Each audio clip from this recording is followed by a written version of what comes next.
Welcome to Behind the Curtain, Nashville's movers, shakers, and tastemakers. Brought to you by Chord Real Estate, your key to the heart of Nashville.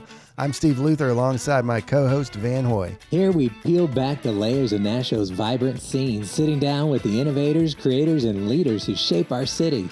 From music to business and everything in between, we dive into the journeys that have brought them to where they are today. We're here to uncover the stories behind the success, the passion driving their pursuits, and why they've chosen Nashville as their stage.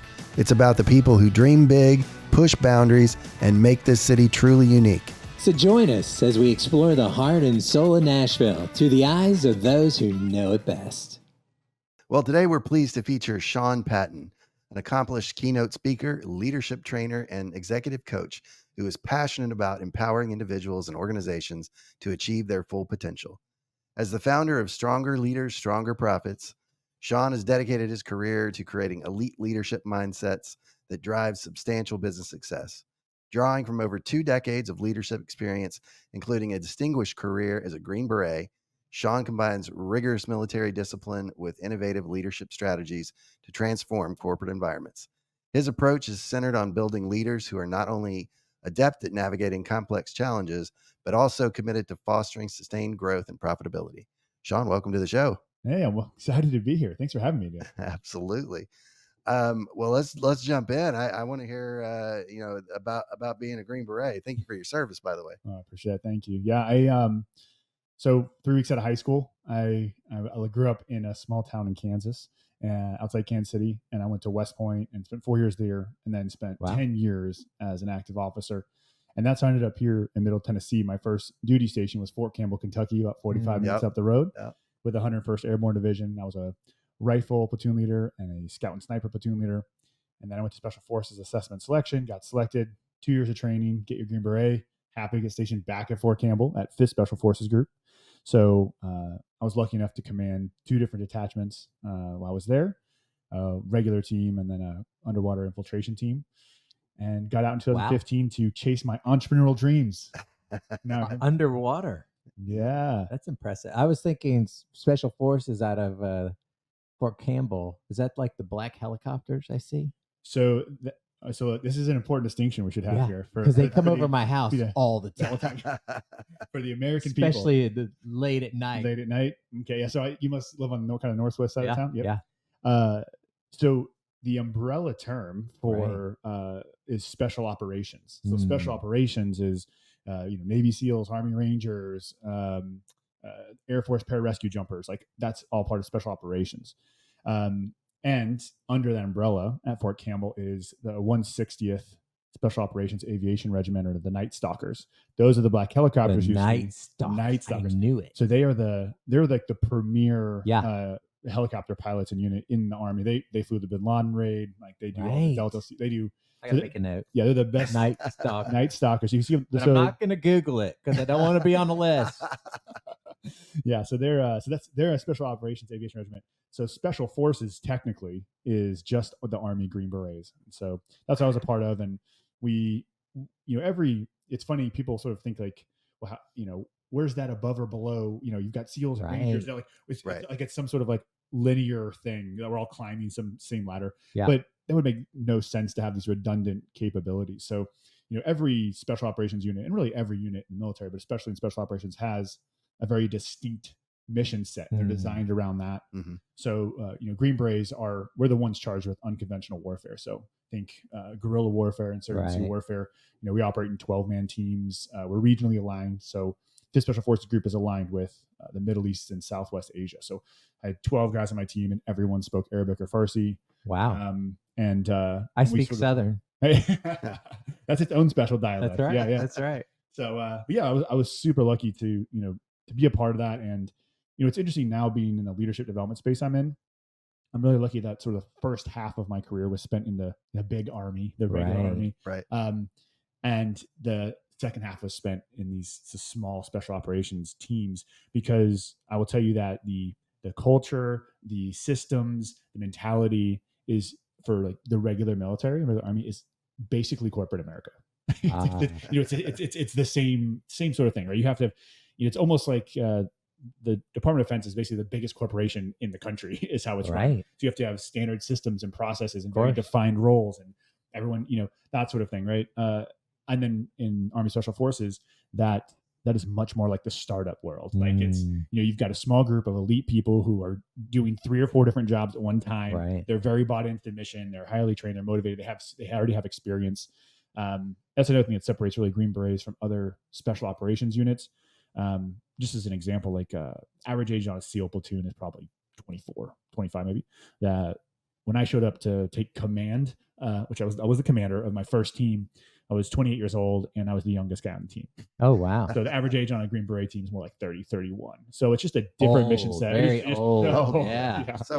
Ancient. I know. Like it's like when they talk about NFL players. Right. Like, we go over the hill. He's 29. I'm like, oh my God. I know. They're so rude. So rude. Now I'm sure there's still healthy competition between all the special ops. Oh, of course, yeah, of course. Being a West Point grad, the Army Navy, rivalry is real. Yeah. And of course, yeah, we all talk trash between each other of who's better at what. Sure. But it's really, we could sit here. I could say, again, SEALs. If you're on a ship or inside of a tight quarters, you probably want a SEAL platoon, right? If you're out in the open or you're working with indigenous forces, you want a Green Beret team. Like we would work with, let's say, the Afghan commandos when I was in Afghanistan, and I have 12 Americans plus attachments. So say we had 20 Americans on the ground with 300 Afghanis on target.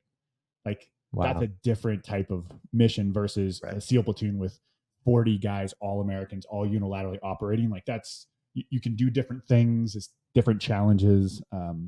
But it was a really special experience to work with, some of the best humans on the planet. Incredible. Now you said, the first part was more like corporate and the special ops was more like startup.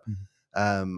I've talked to a lot of people that make the transition from military to the business world. And a lot of them have a tough time with it because you really kind of almost develop your own language, when you get started with it so early out of school. And I'm just curious, what was your experience like transitioning from military to the business world? So, I kind of knew coming out of it, like, I bet working with, civilian employees is probably different than Green Berets, right? Like it's probably different. Probably. I don't know, but it's very different and even different than, soldiers or whatever. And I knew that what I wanted to do is what I'm lucky enough to do now, which is work with business leaders and companies to create strong leadership cultures. I knew that that was the business community I could just see in the world, my friends who were out, that people were just craving pure leadership, and there wasn't a lot of people, I think, doing it or even the know-how. They know they want to build great leaders in their company, but where do you start, right? Mm-hmm. So I knew I had these.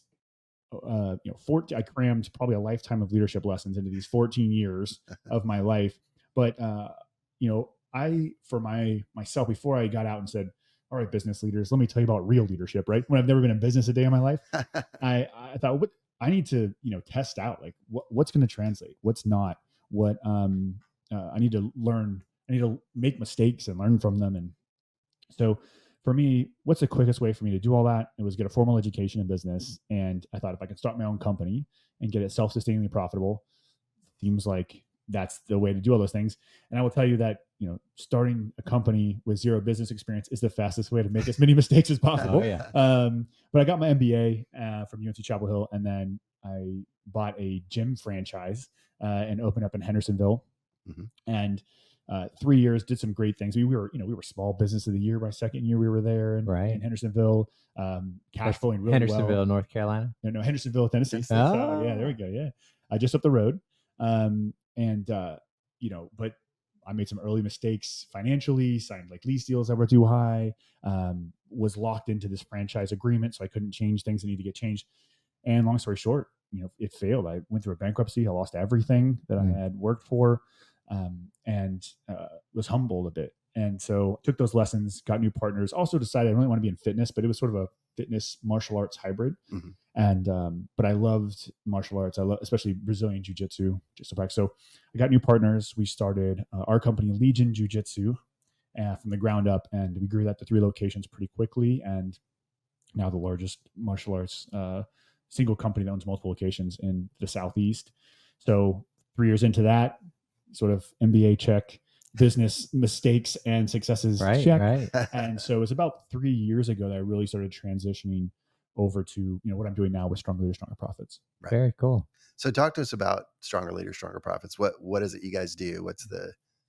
So we really focused on how do we turn managers into leaders, and it's a clear distinction. And it's almost one that a lot of MBA programs or leadership development programs, they almost start with. But it kind of is always spoke of sort of like theoretically, like, well, what does that really mean? When you get out to companies and start looking at what they're putting into practice and what's happening day to day inside the company, it's almost always defaulted to management. And I've found that, companies that are they're doing well, just good enough companies, and slowly growing, doing well, they're typically driven by good management practices. But if you look at companies that have long-lasting success, that are really great, that people love to be at, that have low turnover and high engagement, and they're really just those special sort of elite performance type companies, elite teams, you'll find that they're driven more by a leadership-centric culture.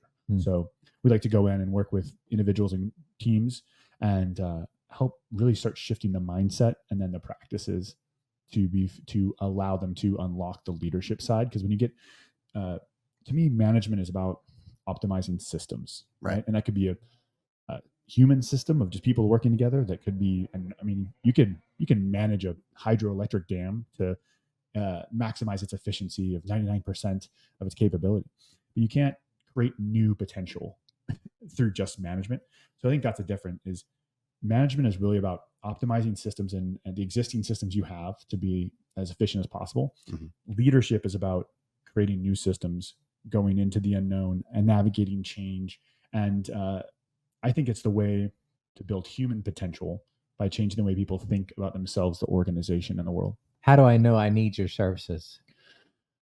What I usually work with is about small to medium-sized companies, maybe 50 to 500 employees, that all of a sudden, or maybe not all of a sudden, but maybe they've had this for a while. Maybe they're a family-owned company that is moving into second generation or something like that, but they're trying to grow and they have multiple levels, and they're struggling to get over that hump to maybe they've got high turnover, maybe they've got low engagement, maybe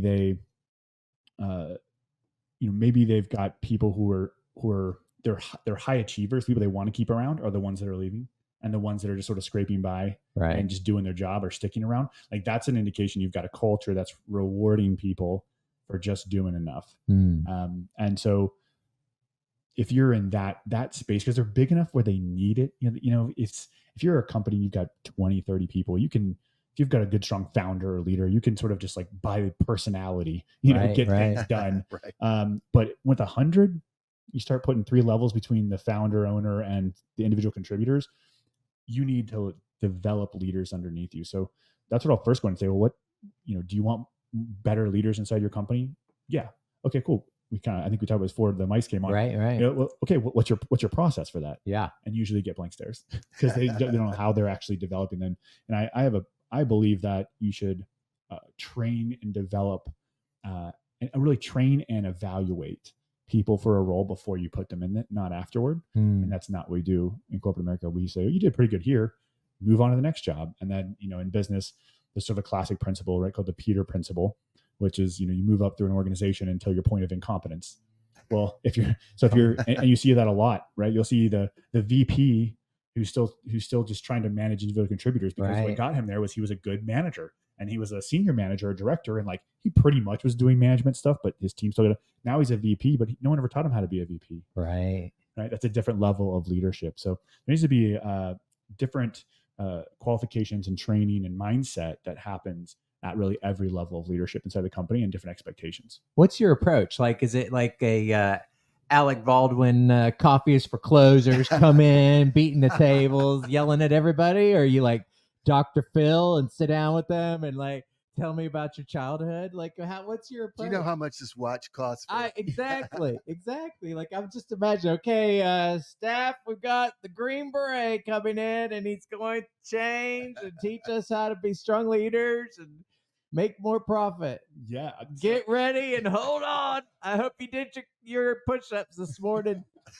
Yeah. So What's that like? Oh, yeah. I So would be scared to death if I was an employee. I'd be kind of excited if I was the owner, though. I'd be like, "Oh, this should be interesting." see how this is about to go Yeah, down. like what Yeah. is it like? Um, I'm imagining out from Alec Baldwin to Dr. Phil. I'm kind of in the middle. Yeah. So I think it really starts with What's the experience? the experience is about shifting your mindset to start thinking of yourself as a leader. And that's a key differentiating factor, is not thinking of yourself as someone who happens to occupy a management position who now is, I guess, a leader. Like you're just kind of like, I guess I'm a leader now, Right. as opposed to like, internalizing what does being a leader look like. And you can just do exercises like think of a manager in your head, just like, who is that person? How do they act? How do they talk to people? How do they carry Right. themselves? How, what does their mindset look like versus what does a leader look like? And it's interesting that I continue to develop and learn. I've got a system for sort of self-development that is in my book. It's called The Warrior's Mindset, 6 Keys to Greatness. And internally, so if you want to start there in terms of what that mindset is, this is really about how do I maximize my own potential first. And to me, the basis of it all is gratitude and perspective. You can always fall back to that. And I don't think we do that enough. And it kind of gets some like fluff, but that perspective is probably the number one trait, lesson that I got from my time in the military, because that probably takes people off guard. Yeah. Green Beret talking about gratitude. I mean, love it to be living, where we live in the time we live in. Yeah. Because it's too easy to sort of, it takes away the little things, the ankle biters, stuff that gets in your head. You start feeling bad, and it's not toxic positivity. It's just reality. Like there are, would you trade all your troubles for people in Ukraine or Gaza or Haiti right now? Right. No. Right. And not just gratitude is, I think gratitude drives what I call the obligation of greatness. So, ooh, that sounds good. Yeah. If you think about the sacrifices from the people who have come before us that have created the highest standard and quality of living we've ever had, that any human beings have ever had. I was doing research for my last speech and found out that over 100 billion humans have walked the earth. Wow. 100 billion. And just the tiniest fraction of those have enjoyed anything close to the quality of life that we have every day. Most of them had some sort of authoritarian, tribal leader, dictator. They were ridden with infectious diseases. And they had to kill their dinner with pointy sticks. Like that was humanity for almost our entire existence. We've seen the top of the clouds. We've got Motrin and air conditioning. Yeah. I mean, I'm telling you, I wouldn't want to live in another era. And no, exactly. And this time, this location, all the people have sacrificed, who built the technology, soldiers who come before, all of those things just come to say, to whom much is given, much is to be expected. I think some people come and are a little bit like, just as long as you're just you and genuinely like you're enough. Like, yeah, if you're in America, it's not real. I don't think that's true. Like it's our obligation, because we've been given this quality life, to do something with it. It's good. And I think that's by maximizing our own experience of life and maximizing our impact on others. And through doing that, we can achieve fulfillment. And so the path is based in gratitude. The second key to greatness is internal locus of control, right? I'm in charge of my destiny. The world, it's not a victim mentality. The world isn't happening to you. That's good. It's about what you do about it. Very stoic type principle. And then the third one is my North Star theory. So like the Cadillac engine? Kind of. In my book and in my talk, actually, I tell the story of the person who taught me, I think, the path to fulfillment, like life's meaning. Ooh, do tell. Yeah, is my chocolate Labrador Java bean. So, right, because this was years ago, and I had my business that was failing at the time. I was going through a hard time. I get back from a long day's work. I play fetch with her, and I throw the ball. She runs out. She comes back, and she's the perfect dog. She would just chase the ball back and forth, drop it at my feet, right? And those of you who have retriever type dogs, what I'm talking about, like with just a look of pure ecstasy in her eyes. I mean, she would do it until she falls over, right? She's just so into it. And I just remember thinking, I was like, must be nice. Yeah. Going through like, must be nice. That's all it takes. Like, to Java ball is life. It's like well, where's my ball? Right. Why? What's up with that? And I thought, well, why is ball life to Java? Well, turns out, we basically created the Labrador to go along with English duck hunting in the countryside to go retrieve ducks from your back. So like every cell in her body was designed to go chase a thing and come back. And when you apply this, I think it applies to every living creature that, I think for every living creature is its most happy, content, and fulfilled when its activities and environment are aligned with its genetic purpose. Mm. You can think about plants, right? Like you take a plant that's supposed to be in the rainforest and you water it every day, doesn't do so well. Or excuse me, it's in the desert and you water it, doesn't do so well. Right. You take one that's meant to be in the rainforest and you go on vacation for a few weeks and it doesn't do so well, right? But if you take the one that's meant to be in the rainforest, but the rainforest does well, and the one that's the desert, and they're both fulfilled, right? They're living its happy life. And during the same time, right after this happened, was COVID hit, and my wife and I got obsessed with the zoo shows. You ever watch like the Zoo San Diego? If you haven't, this is like a great family or like just sit down and watch these. And at the zoos, you'll probably have to do enrichment activities. So you have like a lion, and you could put a lion and give it free healthcare and free food, and it literally deteriorates and dies mentally and physically. You have to simulate a hunt and then feed it afterward because it's designed to hunt. Lions are meant to hunt, seals to swim, and Labradors to retrieve, right? But so human beings, it's like, well, what are we designed for? And I go back to, Sebastian Juncker and Tribe and other, if you just look at our social sciences, we're communal creatures, right? If you put us by ourselves, if you isolate us without human contact, we deteriorate mentally and physically. Right. So that proves that we are designed to be interactive. And, we grew the societies we have now, not as individuals, but by community and people working together. So the North Star theory, what that means for us is, in order to experience fulfillment, your purpose has to be about impacting other people. It can't just be selfish gratification, right? It's not just the next car, the next number in your bank account. Like that stuff will give you a dopamine hit for a short time, but it's never enough. Right. It's always the next thing. How do we stop that? But if we have a purpose in our life of how we're going to impact, whether it's just, being a great mother or father or caregiver, or whether it's your community or your church or the world, it doesn't matter, but it has to be something. So the North Star theory, and the North Star is that third key. So once we have that, now we're based in gratitude, we're owning up this power that we've created. We've got a direction to go, right? So now we have self-discipline. That's where the military stuff comes in, right? Is, we can have the grandest plans in the world, but if we just sit in our butts and watch Netflix every day, what good is it? Right. So that's about putting that North Star into action. And the fifth is perseverance, because when you shift your perspective to just trying to get by and like putting the blinders on the next thing to try to like, I'm going to impact the world. Like my life's going to have me. You're going to hit some blocks. You better toughen up. You better learn how to overcome and build resilience. So those first 5 keys are really about you.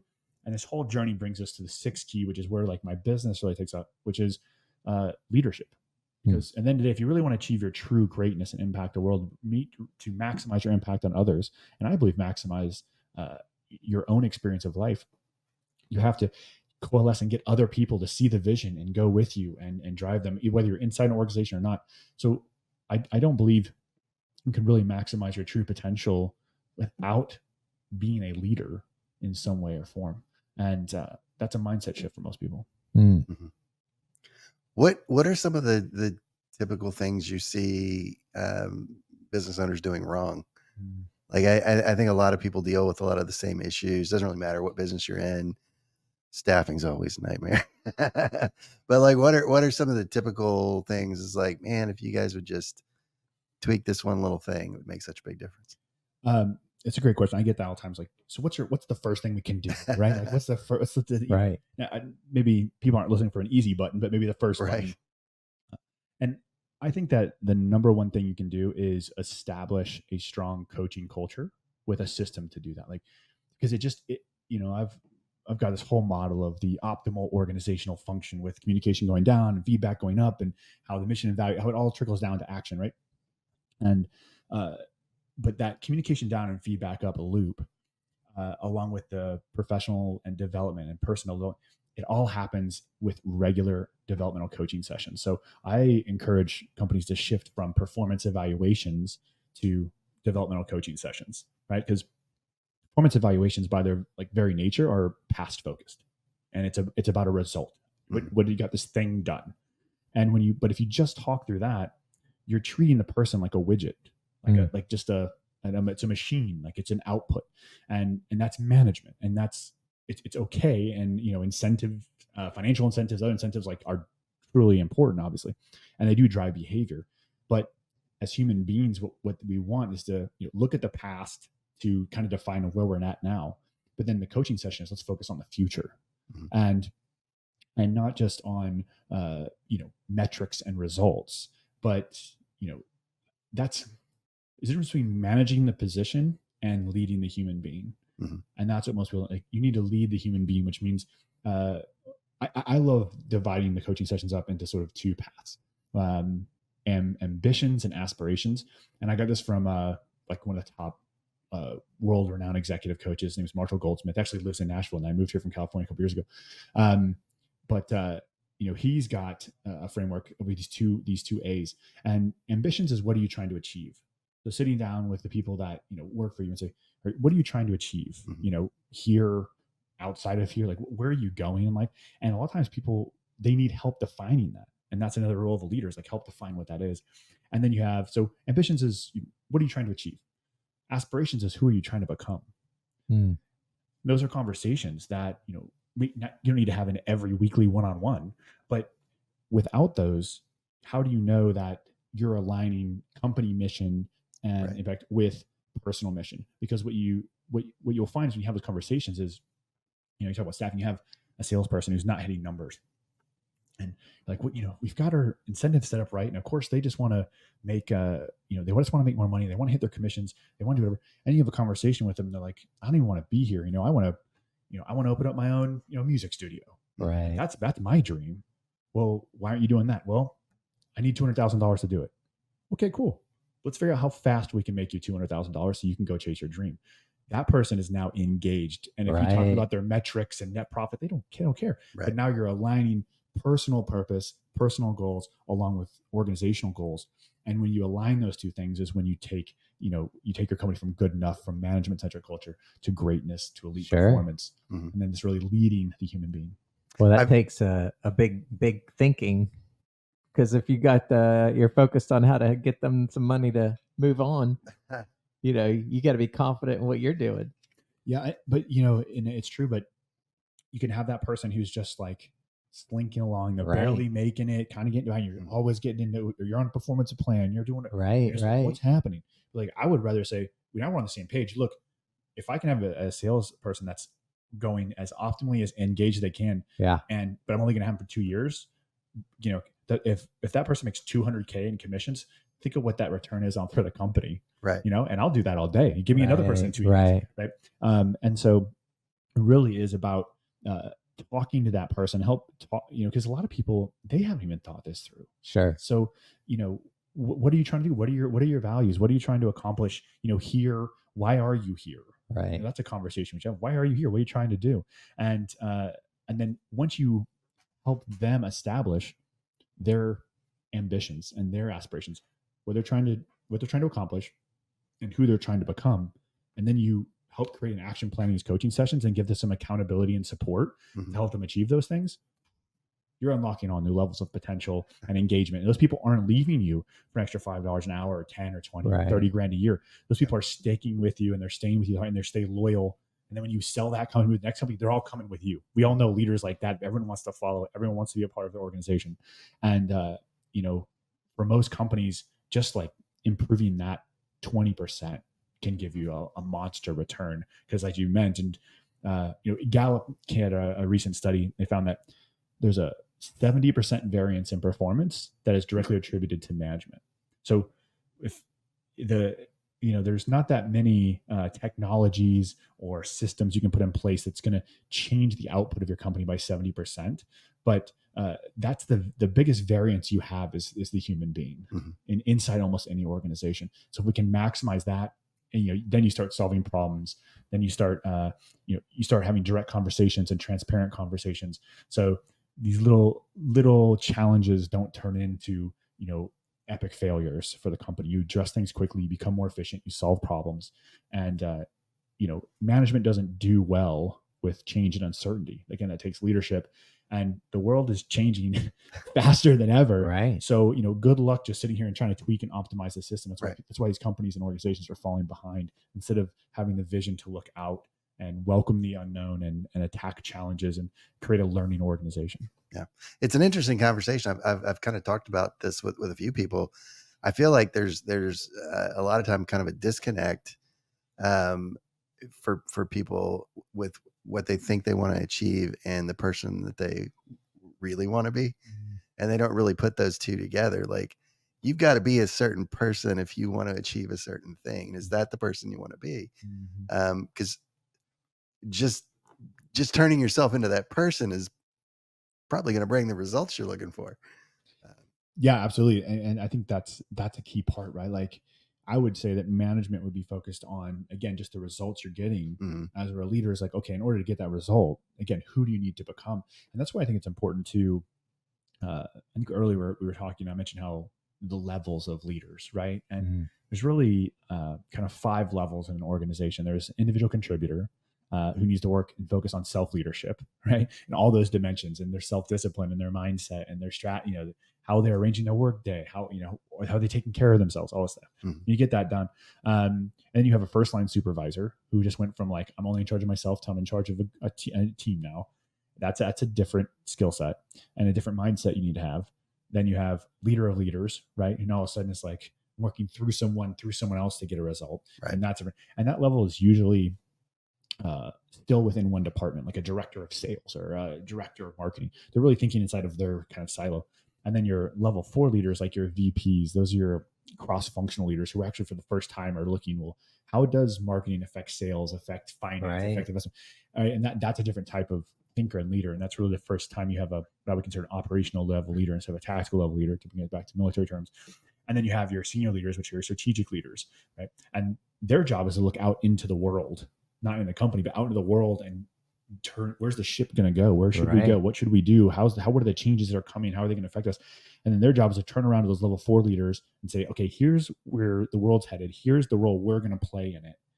And it's up for those VPs then turn around and take that strategic guidance, and they turn around and then they take their tactical leaders and make them happen. But there's sort of 5 levels in there. And to your point, right? That level 3, 4, 5 leader needs to be further ahead on their mindset and who they are as a person. You shouldn't be having, and we see this too much in business, where you've got, maybe a character or integrity issue with someone who is in a senior leadership role, and it's catastrophic for themselves, for the organization. Right. That development needs to happen early.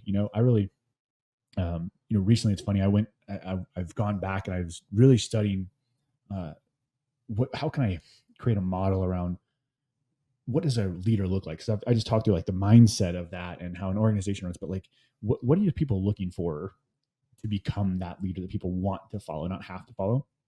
And I've sort of gone outside the military for years now, studying conscious leadership and mindfulness, and out there like all these like big heady stuff, going to retreats, all that. And then I've recently come back and I started, let me get back to my roots. I started reading military doctrine around leadership. Oh, wow. And there was an interesting study there that found that units that have what they call high esprit de corps, right, like pride and buy-in and performance, the soldiers in those units said that they would describe their leaders as having 3 things. Okay, they'd have confidence, competence, and basically like integrity, right? And I was like, that's so true. And then I started doing more, and then out of that and some more studies, I came up with like what I'm calling the 4 C's, which I think are really what you're trying to become as a leader. Because it's nice to say, well, you go through these things and you become a leader, but what are you really looking for? What characteristics? And to me, it's commitment, right, to the mission, to the organization. So commitment to what they're doing, to the people, confidence, competence, and character. And if you have those 4 characteristics, people are going to follow you. And so now it's like, well, how do I get those 4 things? Right. Man, it's like a book. He Well, always it is a wants us book, reading barely. books. It is a book. Yeah. Is it? I think, it may have to be a book in our book club. Oh, there it is. There it is. There's the next book for our book club. Look out. Yes. I know a guy who can get you some copies. I guess it is. What's your North Star? Yeah. I don't get asked that very often. Do you want to get political? Because it's going to get political here. Hold on. Yeah. So I think that oh yeah. I'm a huge, consider myself a patriot, obviously, and I believe in that the power of the United States is in the constant pursuit of a more perfect union, not in settling for what we have now. Mm-hmm. And I think that I've always been a newsy Politico, I like to read all that stuff, and it's interesting. And I'm just getting, like most people, just infuriated and frustrated with everything. And so, but like what I do with leadership and mindset, I like to just keep digging. Like, let's just get down. Like, what's the cause? What's the cause? Be careful when you dig. You might find something. And basically, after doing that, I just came down to we've outgrown the two-party political system. It's the fundamental flaw in our country right now. Mm-hmm.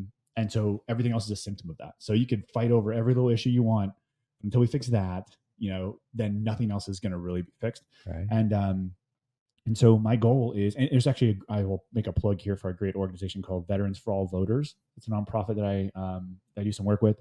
And that's their job is to create better elections so that we can create the condition. Because right now, the way elections are set up, it's basically impossible for an actual third party to come into play. Mm-hmm. But if you have open primaries and ranked choice voting, we can create local and state elections that actually elect at least more centrist politicians.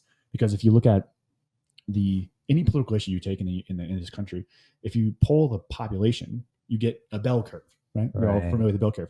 Most people in the middle, a few people on the extremes, left and right. Yeah. Enough. But if you pull those same issues with members of Congress, you get a U shape. So it's a complete inversion. Right. So if you made it any system and you're like, hey, I want this system to represent this group of people, and it was a complete opposite bell curve, you'd be like, that is a defunct system. That's the worst system you can have. Right. But that's what we have. Right. And so that's my long-term North Star is I just want to at least have, I can go to my deathbed knowing at least maybe I helped start the foundation to help change that, because I really think we can unlock. You want to fix the political system of America. I want to create the conditions so that we have more than two legitimate political parties. And I think we're getting close. I think people are getting fed up with it. But the one thing about politics in this country, right, is influence, power, and money. Right. And so that's kind of what I'm trying to do is I'm trying to, through the power of leadership and making better organizations, gain enough influence and enough, clout, if you will. In Arabic, there's a great word, wasta. It's just like clout and like pride. But just get enough of that and to help influence that, and along the way, and my mode to get that, hopefully wealth and influence, is by making better leaders so that we can have fulfillment alongside profitability. Because when we have team fulfillment and company profitability come together, I think you change people's lives along the way. And I think done through I think business is the best way to do it. Now, obviously there's a lot of changes constantly, for business owners to deal with, AI and, you name it, whatever it may be. Do you feel like there are any emerging trends that kind of affect leadership, or is leadership a consistent thing? Doesn't really matter. That's more of the management side of things. Leadership is a constant. It's a great question. I think that it's absolutely going to change the way that we need to lead. And if anything, I think what it's doing is it's going to reward the people who do embrace leadership over management. Again, going back to the fact that management is about optimizing systems and result, and it's almost takes the human element out of it. Mm-hmm. And it doesn't do well with change and uncertainty. So I think as the world changes faster, I think those who embrace leadership and the human side of the element are going to have a significant advantage.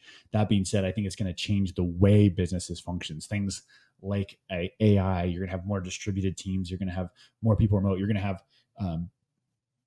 have even flatter organizations.